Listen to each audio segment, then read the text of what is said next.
This week, the nexus of technology, social media, and healthy living here in Charlotte. I'm Bobby DeMuro, and you're tuned in to A Healthier Charlotte.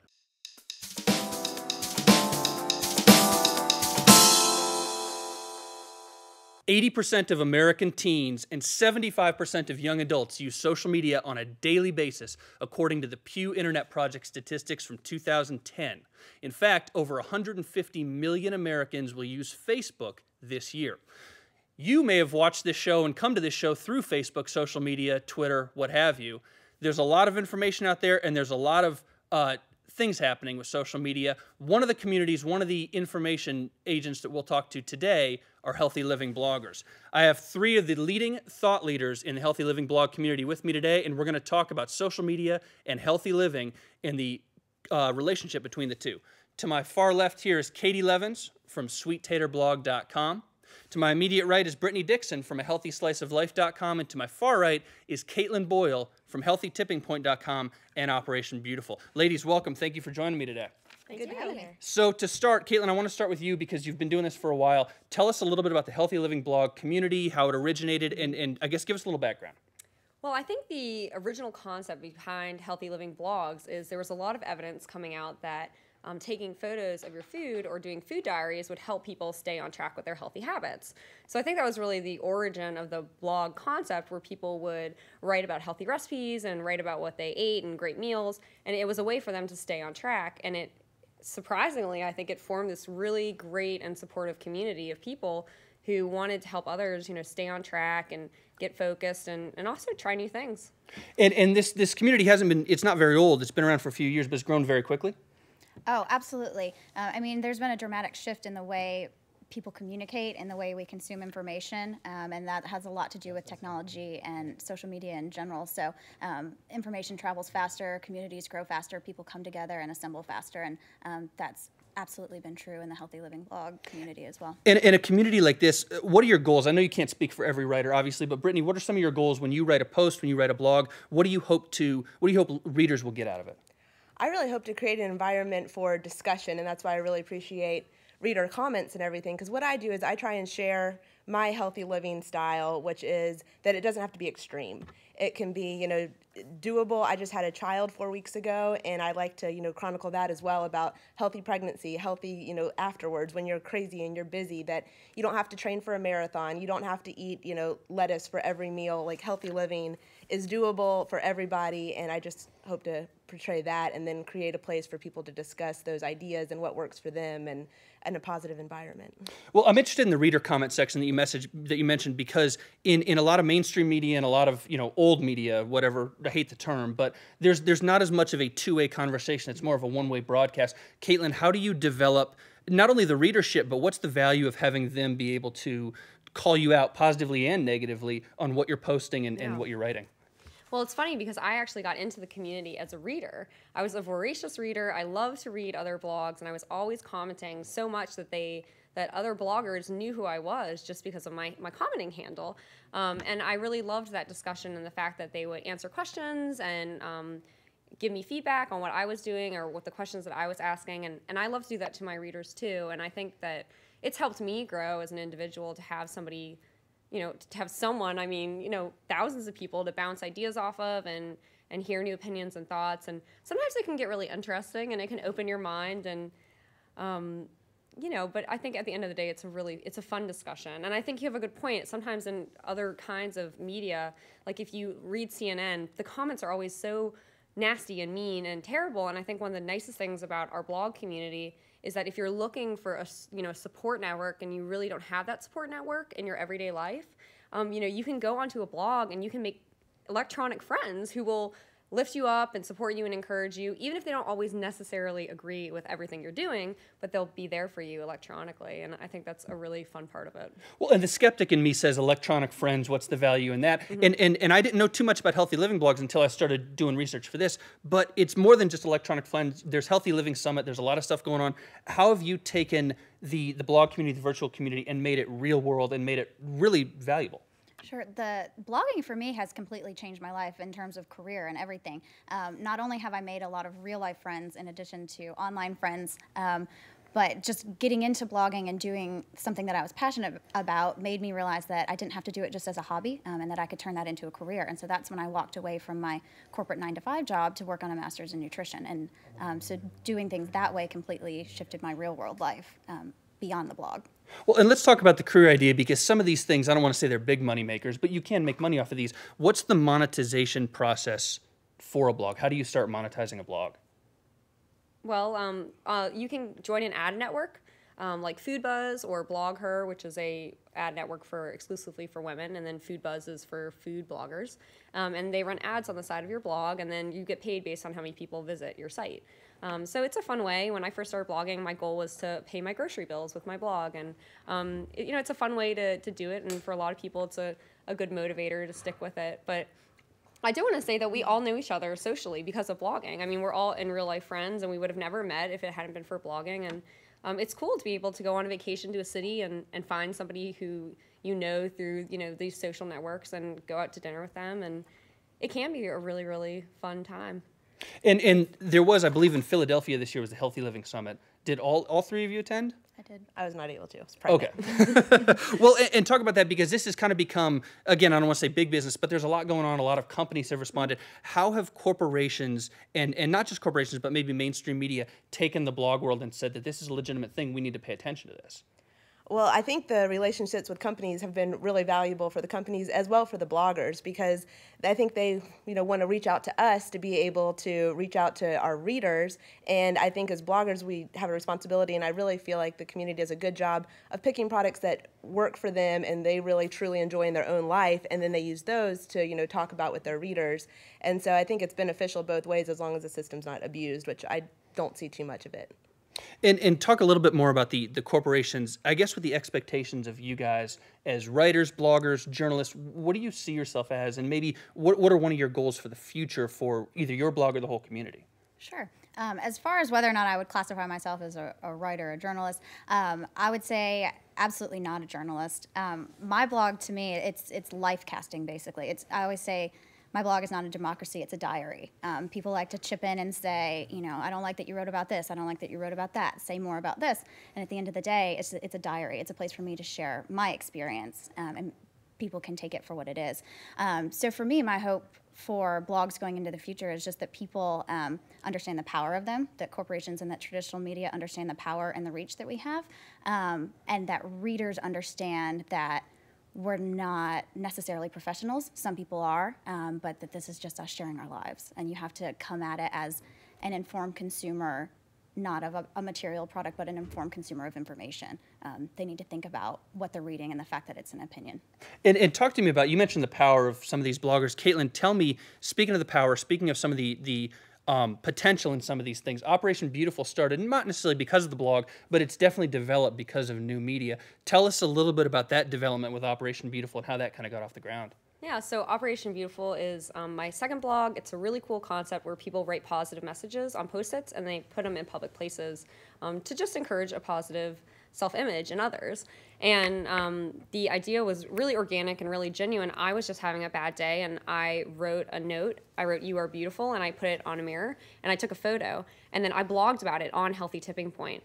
And I mean, it wouldn't have gone anywhere if I had just maybe like linked to it on my Facebook page and just my immediate circle had found it. But because it went into this social media world, the concept really exploded.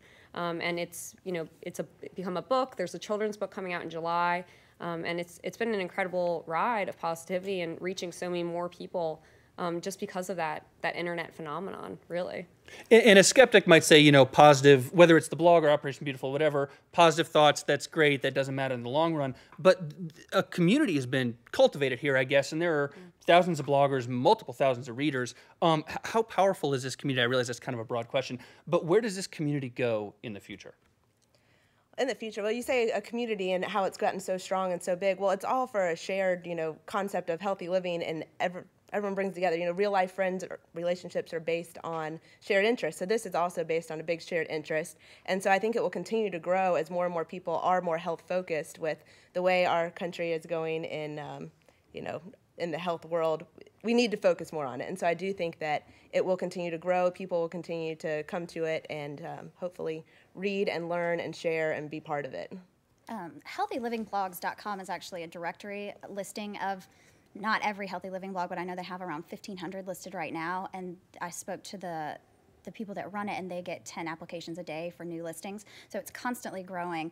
And so I think that people need to just understand the reach of our audience, how vast it reaches. And we can look at Caitlin's success with Operation Beautiful. That's a self-esteem project. But we can also take that and apply it to public health. We could apply it to countless things to improve people's lives. So there's a whole lot of potential within the Healthy Living blog community as it grows.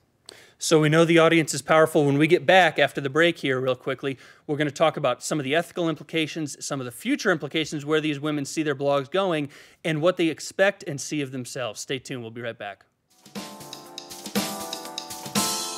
This week on Fit for All, I'm already down on the ground, so you know it's going to be good. We're talking about upper body lifting here, and we're going to talk about making a beach body, maybe getting ready for the summer in is quicker than you might think. Personal trainer Jen's going to run me through some chest press and some chest flies. So, what are we doing? All right, guys, today we're going to work on strengthening our chest. Bobby's going to start by laying back onto the stability ball, placing the ball underneath his shoulder blades.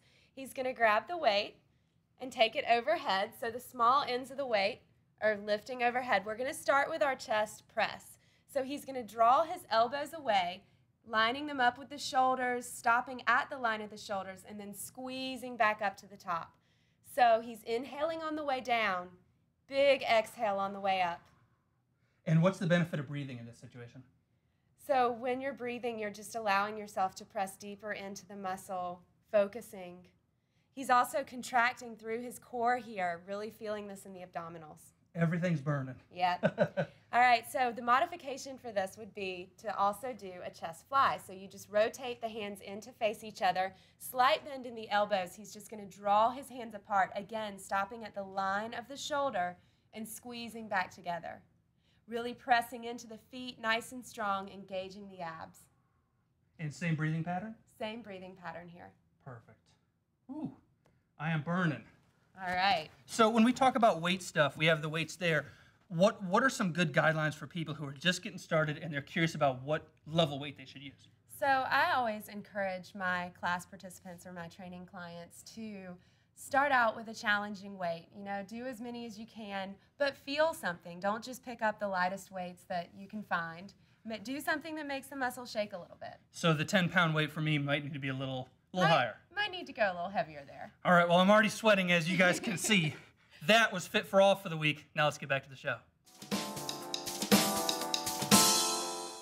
Welcome back to A Healthier Charlotte. We're talking with a group of healthy living bloggers about healthy living and the nexus between social media and technology. And I want to get right back into the forum. Something we talked about off camera and something I'm interested in are some of the ethical implications of blogging, because anybody can start a blog and anybody can, you know, purport to write health information whether they are certified or not, and anybody can purport to be a journalist whether they follow those ethics or not. And we touched a little bit on the first forum, but Caitlin, how do you see yourself? Are you a journalist? Are you a health professional? How do you define yourself? I think of myself as a creative nonfiction writer. You know, I have done pieces for newspapers and magazines before, but that's completely separate than what I do on my blog. And I think, like Katie said earlier, it's what our genre is very often about is about life casting. It's about sharing your own experiences. And that doesn't have the same obligations as a journalist.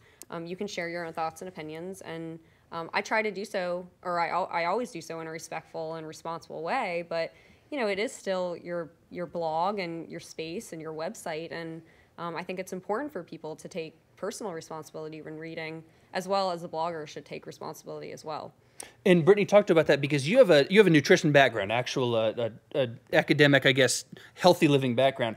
Are you concerned if somebody puts a disclaimer on a blog or somebody says, you know, don't do what I do, is that enough to negate liability, or are you concerned that there still may be some consequences or some negative backlash if people follow things that they may not be ready to do? I really like to give the readers a little bit of credit. I feel like they are there, you know, understanding what the healthy living blogging is. They can read the disclaimers, they can read the about to talk about, you know, people talk about how they got into the blog, like what their journey was, you know, whether they had weight loss. I had a little bit of weight loss, and then I got interested in healthy living, and then I created or got some certifications and, you know, went into it. I have a nutrition company, that type of stuff. So people know where I'm writing from, what my, you know, viewpoint is. And I really like to give the readers credit that they read that, they understand that, and even a health professional, you go to a doctor, you still want to take what they say with a grain of salt and make sure that it's going to work best for what you want to do with your life. And I think sustainability is a great point. Right. And a year ago, for those of you who maybe are new to this community, almost actually a year ago, the Marie Claire scandal came out, I guess. Marie Claire magazine wrote an article about healthy living bloggers and sort of implied, maybe over the line, I'll get your reactions on it, but may have implied that they're dangerous and can be dangerous to your health. I guess, Katie, what was your initial reaction? Was there value in what Marie Claire did, or were they just trying to take a shot at maybe a competitor in the media world? My initial reaction was that, because I know most of the bloggers that were discussed in the article personally, was that it was a complete misrepresentation of who they are and what they do. My second reaction was that they were trying to sell magazines. And my third is that it's important that we not discount the point that she was trying to make, but I think did a poor job of doing so, that for people with an eating disorder, a healthy living blog could be a trigger. For people who compulsively exercise, a running blog could be a trigger. And that's something that I think we as a community need to address and acknowledge and deal with in a responsible way. I don't think that it needs to come as a cheap shot in a national magazine. And I think the competition point is a great one. Caitlin, you talk about, you don't see yourself as a journalist, but maybe some of these journalists see you guys as competitors. Do you feel that you are working with, mainstream media, with magazines, whatever, or are you working against them? I don't know if it's necessarily with or against, but I feel that as bloggers, we provide daily content that's fresh and interesting, and most importantly, it's free for the readers. And I think that is a direct competition for things like traditional magazines and print media. I've worked with a lot of magazines, and a lot of magazines will do great electronic things and on their websites and things like that. So they can work together. I think Katie really summed up the Marie Claire scandal personally, which I was personally attacked in, and saying it was kind of a cheap shot. And she did make really great points, just maybe not in the best way. Well, and you guys obviously live in the public life. I mean, whether you want to call yourself celebrities or not, maybe is up for debate. But when you put something out on the web and anyone can find it, and you can do a show like this, people can, they can compliment you, but they can also criticize you. Is that a risk that, obviously you three are willing to take, but is that a risk that the entire community needs to understand is there and they need to acknowledge it and move forward with it? I think there's so much positivity that the negative energy and the people that really just log on to comment to take cheap shots, there's far less of them than there are in the positive. So I think you just kind of take that as it comes and understand that that's part of the world, and then just try and focus on the positivity and what comes with that and the beneficial aspects of it for everybody, for the readers, for us. They're relating to us, and I think that kind of gives us a different feel than a magazine, kind of like you were saying, that it's a personal connection, and you can talk with them on Twitter and talk with them on, the comments and everything, and so it's definitely a different angle. And so I think there's room for magazines, and I think there's room for us and all types of media, so I don't think we need to be taking shots at each other. I entirely agree. I think the negative comments or the negative magazine articles, they seem very glamorous and exciting, and we have this whole almost section against these positive, healthy living bloggers. But it's such a small percentage.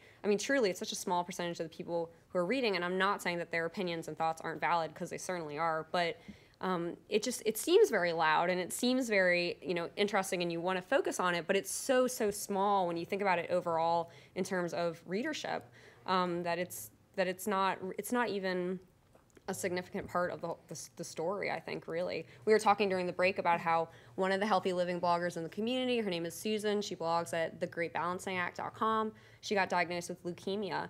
And all these people who had never met Susan in real life rallied together and raised over $20,000 for her treatment. And I think that is just an amazing testament to how helpful and beneficial, like you were saying, these blogs can be for people. Not just in how to cook brown rice, but also, really as friends and as a community.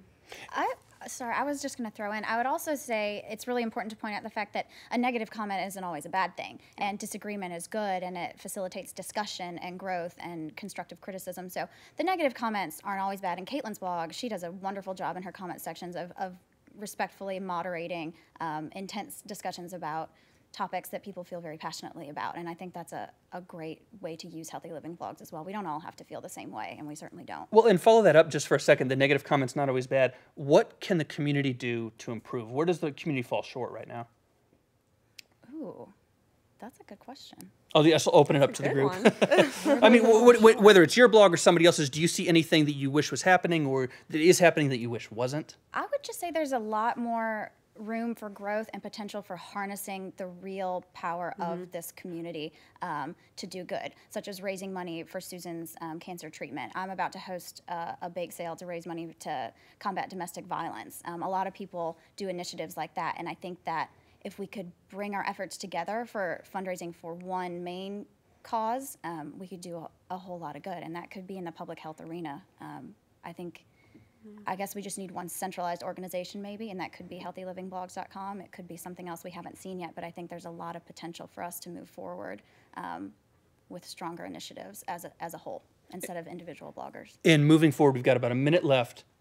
Where is this headed? Where's the future? 2 years from now, 5 years from now, will we still be talking about healthy living blogs? I think you will definitely still be talking about healthy living blogs. I think it's, like I said before, it provides that social support system that you might not have at home with your friends. Maybe they haven't figured out that they want to eat healthy or exercise either, and you really need that buddy support system. And, you know, your electronic friends online, they can really provide that inspiration and support and motivation too. So I don't think it's going anywhere. And I see it continuing to become more into the real world too. Like Caitlin mentioned earlier, you know, we all met through blogging here in Charlotte, and I think there'll be more summits and conferences and things like that because you really start to feel through reading people's blogs and the comment sections, you know, readers and bloggers alike, you feel like you become friends and you get to know each other and you want to meet in real life. And so I think it's going to be a lot more materializing from blog world into real world as well. Taking the online offline. If that's right. Yes. All right, when we get back, we're going to conclude this and wrap it up. Every one of these young women is going to have a final statement and their take on the Healthy Living blog community. Don't go anywhere, guys. This is Ask the Doc, our mailbag segment. This week with Dr. Pam Young from the Matthews Children's Clinic. Jason from Charlotte writes in and he says, I'm a young man and I eat well. Are vitamin supplements important to my diet, or can I get what I need from food alone? If you have a diet that has a good variety of fruits and vegetables, and a lot of our foods that we have access to now are vitamin fortified. So a multivitamin supplement is not necessary. If you feel better taking just a general supplement, that's certainly fine. There's no need for these super mega supplements, and those sometimes, depending on the vitamin, can have some detrimental effects. And if somebody is interested in taking a vitamin supplement, should they talk to their doctor? I think talking to their doctor would be a great idea. Great. If you have a question for us here on A Healthier Charlotte and you want the doc to answer your question, find us on cltblog.com. You can also find us on Twitter at A Healthier CLT or on Facebook, search A Healthier Charlotte. Now, back to the show. Welcome back to A Healthier Charlotte. We're talking about healthy living blogs. Let's wrap it up. A final statement from each one with a final thought and something that they want you to take away, and then I'll give you your healthier take. Caitlin, let's start with you. Well, my final thought is that I have always read magazines and books about how to get healthy and how to cook, and I never really figured it out until I started reading other people's blogs, because there's something so helpful about reading other people's opinions and ideas and suggestions. Like, I would have never realized that you can put raw spinach in a fruit smoothie and it would taste amazing and you would get an extra dose of vegetables every day if it hadn't been for blogs. So I would say that, you know, if you're struggling to figure out how you can make healthy fit in your life, whether you have children or you travel a lot for work like I do, there's a blog out there that you can relate to and can really provide you with the support and motivation you need to stay on track. So I hope you join us at Healthy Living Blogs, and we would love to see you there. Katie. I would say that health is something different for everyone. Everyone has a different definition for what they think health is. And so when you're reading Healthy Living blogs, I think it's important to remember that what you're reading is an opinion and it's what works for that individual writer, but may not be right for you. Personally, on my blog is an uncensored look at my life, and my life is not perfect. And I think that my point in writing and sharing my experience is to show that you don't have to have a perfect life to be healthy, and you don't have to have a large grocery budget, and you don't have to have a big, well-equipped kitchen. You can have your tiny, ill-equipped kitchen, and you can be broke and working on your master's degree, and you can lead a healthy lifestyle in spite of all that. And that doesn't mean necessarily eating healthy all the time, but it's a mental health, it's a social health, and food is just and exercise are just additional components to that. So it's all about balance. Brittany. I'd love for everyone to come and check out the Healthy Living blog community, mostly because there is something for everybody out there. And I think that's what's really neat, whether you are more of a runner or you really like to get in the kitchen, or whether you just are really stressed and want to know how to manage stress. There's so many different options out there, and there's so many great blogs to check out that can be specific for what you're interested in. And really, the community as a whole is so supportive, and I don't want to sound like Susie Sunshine, but it really is so positive, and it's a great place to go and get great support, and also to share your frustrations for a bad run or a bad exercise session or a total recipe fail. There's people out there that are going through the same thing, and it's fun to talk about, and some of it's serious and some of it's lighthearted, but it's a great community to be a part of. The way we are consuming information is changing very quickly, and websites, blogs, TV on the internet, podcasts, all sorts of new internet tools are available at your disposal and incredibly cost-effective or free, depending on the device you have, that you can consume pretty much anything you've ever dreamed of, information-wise. Use Healthy Living blogs as a tool, I think, is the big takeaway. It's not your main source of information. It's not your medical source of information. There are doctors doing this, but there's not. Every one of these bloggers is not a doctor. Use it as a tool and use it as a conversation starter with your doctor, your medical professional, whether it's a nutritionist or a personal trainer or a pediatrician or whoever it may be. Use this as a conversation starter and a resource for information. And when you read something, research it. If it sounds funny, if it sounds good, make sure that it's medically based, scientifically based, and it's solid information for you. Healthy Living blogs play a role in this media consumption for health, but just like any other health information, it's not the only player in the game, and there's a lot out there, both good and bad. Be good at discerning information. Contact the blogger if you're interested. A lot of them love to talk, and they love to tell you about their story and how they can help you, and that is a healthier take.